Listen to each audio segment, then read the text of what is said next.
बार फिर से आप सभी का स्वागत है। आज इस वीडियो में हम बात करने वाले हैं क्लास 11 के पॉलिटिकल साइंस के एक और इम्पॉर्टेंट टॉपिक का, जिसका नाम है न्यायपालिका। और न्यायपालिका से जहां से भी क्वेश्चन आपके पेपर में आते हैं उन सभी टॉपिक को हम इस शॉर्ट और इम्पॉर्टेंट वीडियो में कवर करने वाले हैं। सो प्लीज़ इस वीडियो को एंड तक जरूर देखिएगा। और मैं गारंटी से कह रहा हूं दोस्तों, इस लेक्चर और इस वीडियो से बाहर एक भी क्वेश्चन नहीं जाएगा आपके वार्षिक परीक्षा में, तो एंड तक जरूर देखिएगा। चैनल पर नए हैं तो चैनल को जरूर सब्सक्राइब कर लीजिएगा, बेल आइकन को प्रेस कर लीजिए। आपका एक लाइक, एक सब्सक्राइब, एक कमेंट हमें बहुत ज़्यादा प्रोत्साहित करता है इसी प्रकार के और अच्छी वीडियो बनाने के लिए। तो न्यायपालिका के अगर हम संवैधानिक प्रावधान की बात करें तो भारतीय संविधान के भाग 5 में अनुच्छेद 124 से लेकर 147 तक न्यायपालिका की संरचना, उसके कार्य, उसकी शक्तियां, उसकी योग्यता, इन सभी का वर्णन किया गया है भारतीय संविधान में। कहां पर? भाग 5 अनुच्छेद 124 से लेकर 147 तक। अगर न्यायपालिका की ऐतिहासिक संरचना की बात करें, ऐतिहासिकता की बात करें, तो भारत में प्राचीन काल में मनुस्मृति, श्रुति संहिता और औपनिवेशिक शासनकाल में 1773 के रेगुलेटिंग एक्ट ने भारतीय न्यायपालिका के इतिहास में, यानी आप कह सकते हैं भारतीय न्यायपालिका के निर्माण में एक महत्वपूर्ण योगदान दिया, या आप इसे कह सकते हैं एक मील का पत्थर साबित होते हैं। और इसी के बाद में अगर हम बात करें तो 1774 में कलकत्ता में एक न्यायालय की स्थापना होती है। फिर 1861 में मद्रास और बॉम्बे न्यायालय की स्थापना की जाती है। और उसके बाद 1935 में भारत सरकार अधिनियम 1935 के तहत 28 जनवरी 1950 को वर्तमान सर्वोच्च न्यायालय की स्थापना की गई। तो चलिए बात कर लेते हैं न्यायपालिका के बारे में। न्यायपालिका क्या है और इसकी शक्तियों के बारे में, जहां से डायरेक्ट सवाल आपके पेपर में पूछा जाएगा। तो न्यायिक प्रणाली, तो भारतीय न्याय प्रणाली की बात करें तो जो भारतीय न्याय प्रणाली की अगर हम बात करें तो जो न्यायपालिका है वो भारत सरकार का तीसरा अंग है, यानी विधानपालिका, कार्यपालिका और न्यायपालिका। विधानपालिका का काम क्या होता है? कानून का निर्माण करना। कार्यपालिका का काम क्या है? कानून को लागू करना। और न्यायपालिका का काम क्या है? दंड प्रदान करना और न्याय करना। यानी कार्यपालिका द्वारा लागू किए गए कार्य को अगर कोई व्यक्ति नहीं करता है तो उसे दंड प्रदान करने का काम कौन करते हैं? न्यायपालिका करती है। साथ ही साथ जो न्यायपालिका है वो भारतीय संविधान में दिए गए मौलिक अधिकारों के संरक्षक की भूमिका भी निभाती है। तो यहां से कई बार सवाल पूछा गया है कि भारतीय संविधानों के संरक्षक कौन है, तो वह भारतीय न्यायपालिका। तो न्यायपालिका भारतीय सरकार का तीसरा अंग है। और इसकी अगर हम बात करें तो ये वह शाखा है जो कानून की व्याख्या करती है, यानी जो हमारे संविधान में कानून है उसकी व्याख्या करने का काम किसका है? न्यायपालिका है। संविधान द्वारा बनाए गए कानूनों की व्याख्या करने का काम है, किसका काम है? न्यायपालिका का है। विवादों का निपटारा करना, समाज में अगर हम बात करें तो एक वर्ग का दूसरे वर्ग से, एक राज्य का दूसरे राज्य के, कभी सरकार का, कभी विधानपालिका का, कार्यपालिका से विवाद होता है। विवादों का निपटारा कौन करती है? तो विवादों का निपटारा करने का काम करती है न्यायपालिका। इसी प्रकार से अगर हम बात करें, और भारत के नागरिकों को न्याय प्रदान कौन करता है? न्यायपालिका। इसी बीच भारत में न्यायपालिका को लोकतंत्र का प्रहरी माना जाता है। क्या माना जाता है? लोकतंत्र का प्रहरी, यानी लोकतंत्र के रक्षक, यानी लोकतंत्र को सुचारू रूप से चलाने के लिए, इसका सफल संचालन करने के लिए एक न्यायपालिका का होना बहुत जरूरी है। ना केवल एक न्यायपालिका बल्कि एक स्वतंत्र और निष्पक्ष न्यायपालिका होना बहुत जरूरी, क्योंकि अगर न्यायपालिका स्वतंत्र और निष्पक्ष नहीं रहेगी तो अपने फैसलों का क्रियान्वयन सही प्रकार से नहीं कर पाएगी, वो सही से निर्णय नहीं ले सकती। इसलिए न्यायपालिका का स्वतंत्र और निष्पक्ष होना बेहद जरूरी है। भारतीय न्यायिक प्रणाली भारत की, यानी भारत के संविधान की संरक्षक, जो हमारे संविधान है, जो हमारे मूल अधिकार है, उन सभी अधिकारों के संरक्षक का काम कौन करता है? भारतीय न्यायपालिका। और इस संरक्षक की भूमिका के तौर पर भारतीय संविधान में आर्टिकल 32 अनुच्छेद 32 दिया गया है। तो अनुच्छेद 32 के तहत सब भारतीय संविधान में जो मौलिक अधिकार है उसके संरक्षक की भूमिका कौन निभाता है? न्यायपालिका यानी सर्वोच्च न्यायालय। और अनुच्छेद 226 के तहत उच्च न्यायालय। तो इस प्रकार ये 5 प्रकार के रिट भी जारी करते हैं। जैसे कि आप देख सकते हैं कि 5 प्रकार के रिट जारी करने का अधिकार भी किसके पास है? न्यायपालिका के पास है। अनुच्छेद 32 के तहत सर्वोच्च न्यायालय और अनुच्छेद 226 के तहत उच्च न्यायालय। आगे बढ़ते हैं। नेक्स्ट, संवैधानिक रूप से अगर हम बात करें तो संवैधानिक रूप से भारतीय न्याय प्रणाली जो है एकीकृत है, यानी भारतीय संविधान में न्याय प्रणाली को एकीकृत न्याय प्रणाली के तहत जो है अपनाया गया है, जिसमें सर्वोच्च न्यायालय क्या है? सबसे सर्वोच्च, यानी भारतीय एकीकृत न्याय प्रणाली में न्यायपालिका अगर हम बात करें तो उसमें सर्वोच्च न्यायालय सबसे उच्च पदवी पर है। उसके बाद अगर हम बात करें तो उच्च न्यायालय, फिर उससे नीचे जो आता है जिला न्यायालय, फिर अधीनस्थ न्यायालय आता है। यानी एक पिरामिड की संरचना का आकार का जो हमारा न्यायपालिका है, और उस पिरामिड की संरचना पे जो सबसे शिखर पर है, सबसे उच्च चोटी पर है, वो है सर्वोच्च न्यायालय, या आप इसे उच्चतम न्यायालय भी कह सकते हैं। सर्वोच्च न्यायालय भारत का अंतिम न्यायालय है और संविधान के अनुच्छेद 124 के अंतर्गत उसके निर्णय भारत की सारी भूमि पर क्या है? बाध्यकारी है। यानी सर्वोच्च न्यायालय द्वारा जारी किया गया निर्णय, सर्वोच्च न्यायालय द्वारा दिया गया फैसला पूरे भारत पर क्या है? बाध्यकारी है। और सर्वोच्च न्यायालय द्वारा जारी किया गया फैसला अगर कोई सरकार, कोई राज्य मानने से इनकार करता है, और क्या कोई व्यक्ति मानने से इनकार करता है, तो उसके खिलाफ सर्वोच्च न्यायालय कार्रवाई कर सकती है। राइट, इस तरह से क्या पूरी तरह से बाध्यकारी है। और सर्वोच्च न्यायालय इसी प्रकार से एक अभिलेख न्यायालय भी है। अभिलेख न्यायालय का मतलब है कि सर्वोच्च न्यायालय द्वारा दिया गया फैसला अन्य न्यायालय अपने फैसलों में इसका इस्तेमाल कर सकते हैं, उसका एग्जाम्पल दे सकते हैं। तो ये भी काफी इंपॉर्टेंट यहाँ सवाल पूछा जा सकता है। यह एक पिरामिड जैसी संरचना है और जिसके ठीक शीर्ष पर क्या है? भारत का सर्वोच्च न्यायालय है, फिर उसके बाद उच्च न्यायालय, फिर अधीनस्थ न्यायालय, एंड फिर लास्ट में जो आते हैं स्थानीय न्यायालय, जिसे हम कहते हैं। राइट, इस तरीके से हमारी पिरामिड संरचना की जो आकार की हमारी न्यायपालिका है। सर्वोच्च न्यायालय भारतीय संविधान के भाग 5 में अनुच्छेद 124 से 147 तक इसका वर्णन किया गया, हमने इसकी बात बताई आपको। तो सर्वोच्च न्यायालय द्वारा दिए गए निर्णय सभी अधीनस्थ न्यायालयों पर क्या होते हैं? बाध्यकारी होते हैं। क्या है? सभी अधीनस्थ न्यायालयों पर बाध्यकारी हैं। उसके बाद उच्च न्यायालय की बात करें तो इसकी स्थापना संविधान के अनुच्छेद 141 के अनुसार की गई है, और ये निचली अदालतों से अपील सुन सकता है। जो स्थानीय अनुच्छेद 141 के अनुसार की गई है, और ये अपने अधीनस्थ न्यायालय जो इसके नीचे न्यायालय होते हैं उनकी अपील सुन सकता है, और मौलिक अधिकारों के खिलाफ जो है वो रिट भी जारी करने का अधिकार किसका है? उच्च न्यायालय के पास है। इसके बाद आते हैं जिला न्यायालय।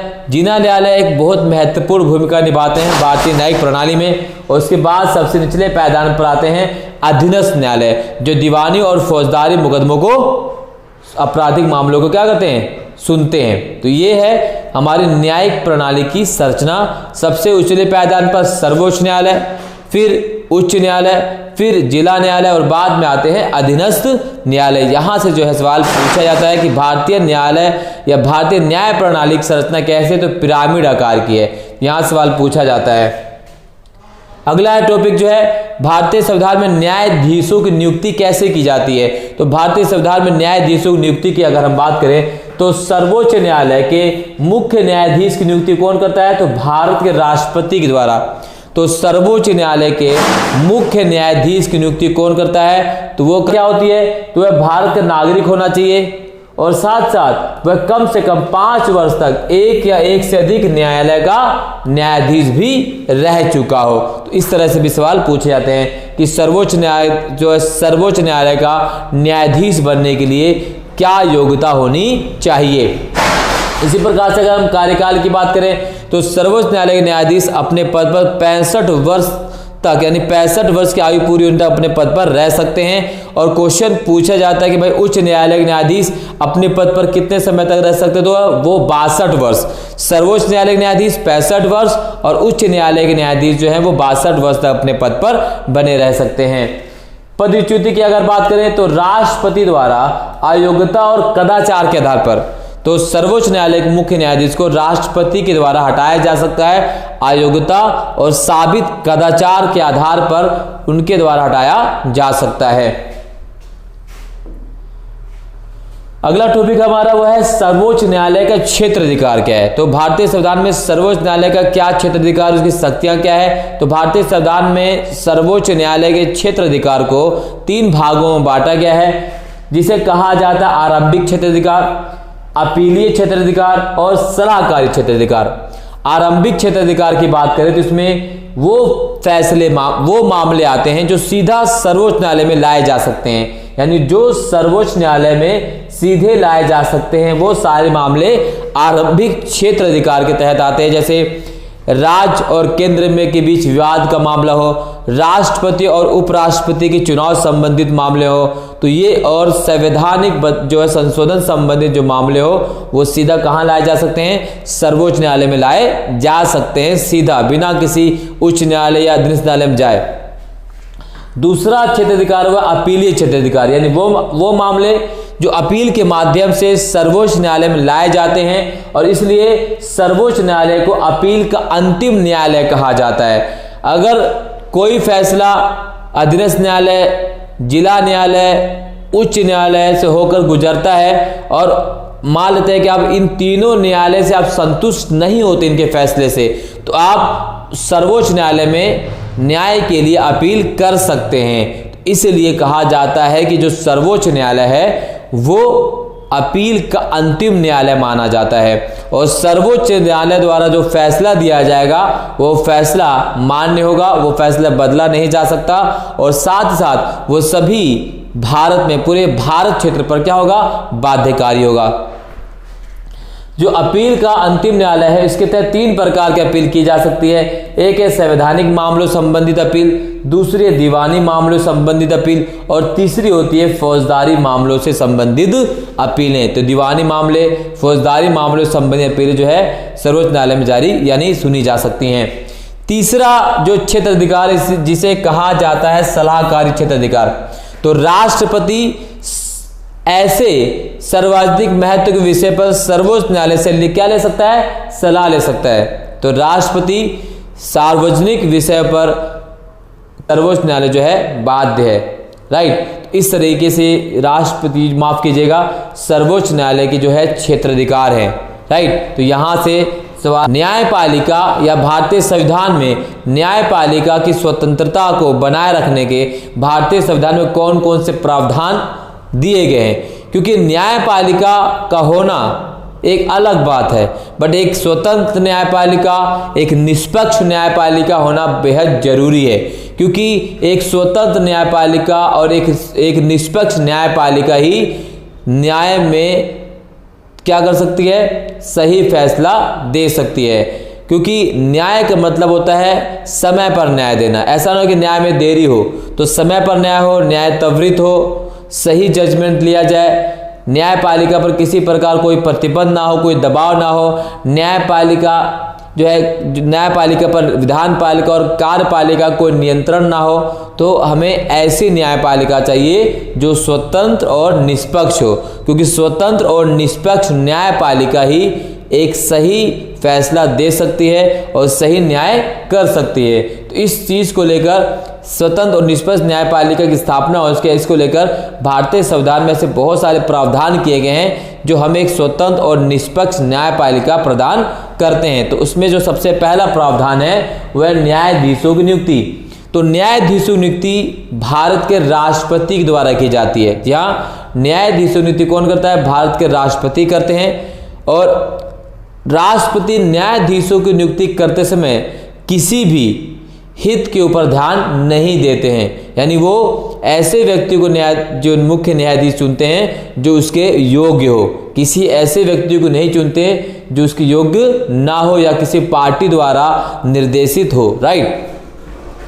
न्यायाधीशों योग्यता, न्यायाधीशों की अपनी योग्यता निर्धारित की गई है। भारत के मुख्य न्यायाधीश को जो है बनने के लिए संविधान में उसकी योग्यताओं को स्पष्ट रूप से जो है पूरी तरीके से स्पष्ट कर दिया गया है और उसी योग्यता और उस मापदंड पर उतरने वाले व्यक्ति को ही मुख्य न्यायाधीश के तौर पर, न्यायाधीश के तौर पर जो है चुना जाता है।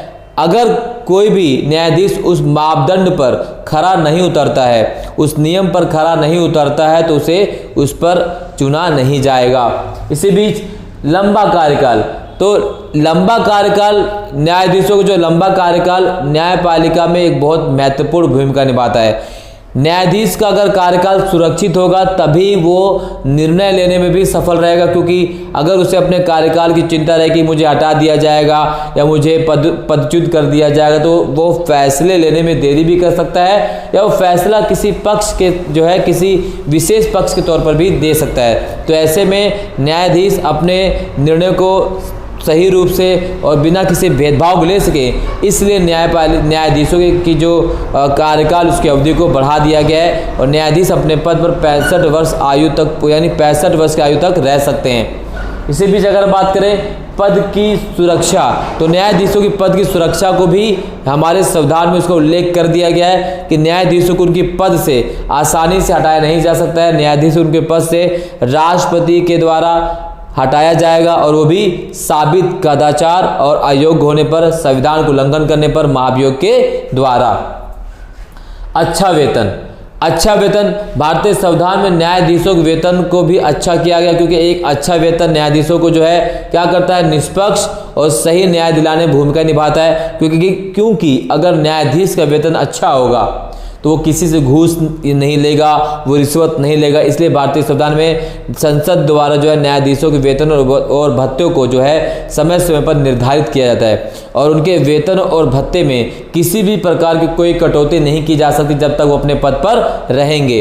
उनके पद पर रहते हुए उनके भत्ते, उनके वेतन में कोई कटौती नहीं की जाएगी। वर्तमान में भारत के मुख्य न्यायाधीश का जो वेतन है वो 2,80,000 रुपये प्रतिमाह है। इसके अलावा बहुत सारी और भी जो है प्रकार की संस्तुतियां उन्हें प्रदान की जाती हैं।